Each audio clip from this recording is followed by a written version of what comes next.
Enfrentamos desafios diários porque precisamos responder qual a validade do que falamos, do que pensamos e até de nossas ações. Mas afinal, o que é a verdade?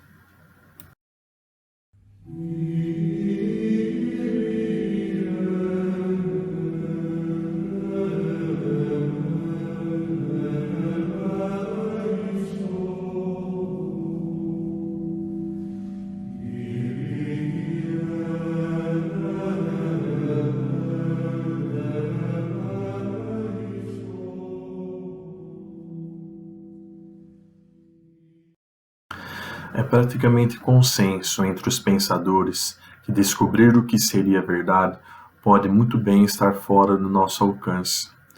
Esse objeto de desejo, que une, mas também separa pessoas, sempre foi um grande ponto de interrogação.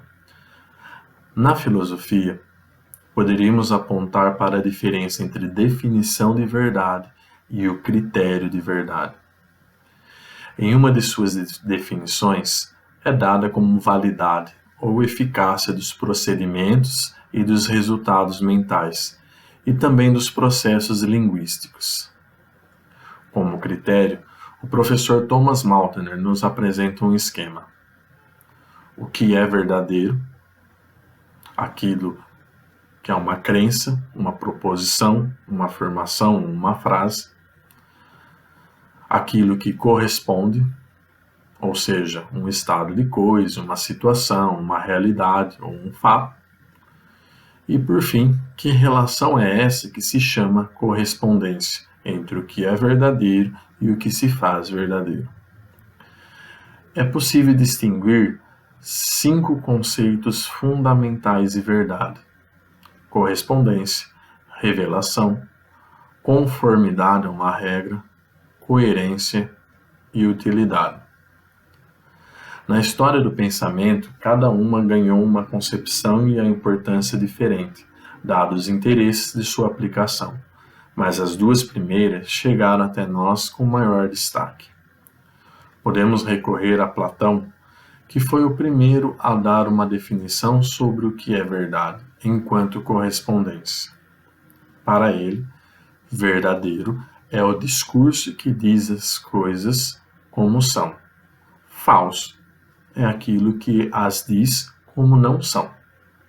Aristóteles, por sua vez, irá para além da mera correspondência, nos propondo uma preocupação com aquilo que sabemos sobre a identidade das coisas.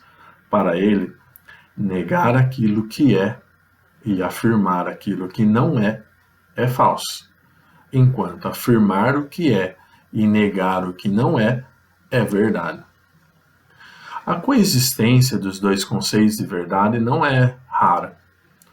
Muitas vezes, o que se entendeu por correspondência foi acompanhado pela teoria de verdade com manifestação ou revelação.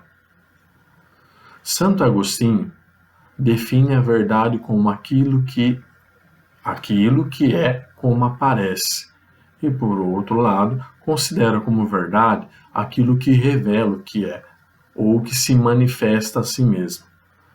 Fica claro que para Santo Agostinho, a verdade é o Logos, ou seja, Jesus como revelação do Pai. No Antigo Testamento, o conceito de verdade aparece 132 vezes e nos reporta aquilo que é firme, sólido, fidedigno e imutável.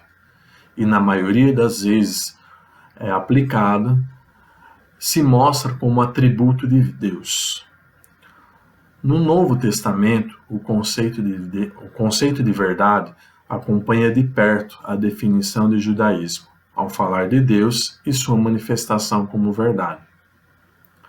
Tomemos como citação a carta aos Romanos, capítulo 1, versículo 18. A ira de Deus se manifesta do alto do céu contra toda a impiedade e perversidade dos homens, que pela injustiça aprisionaram a verdade. Vale ressaltar que a verdade também ganhou um neologismo, pós-verdade. Essa pós-verdade descreve a situação na qual, na hora de criar e modelar a opinião pública, os fatos objetivos têm menor influência que os apelos às emoções e às crenças pessoais.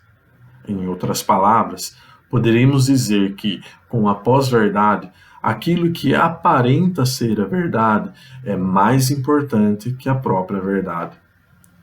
Politicamente, é criticada por muitos por ser considerada uma mentira disfarçada pelo termo de pós-verdade.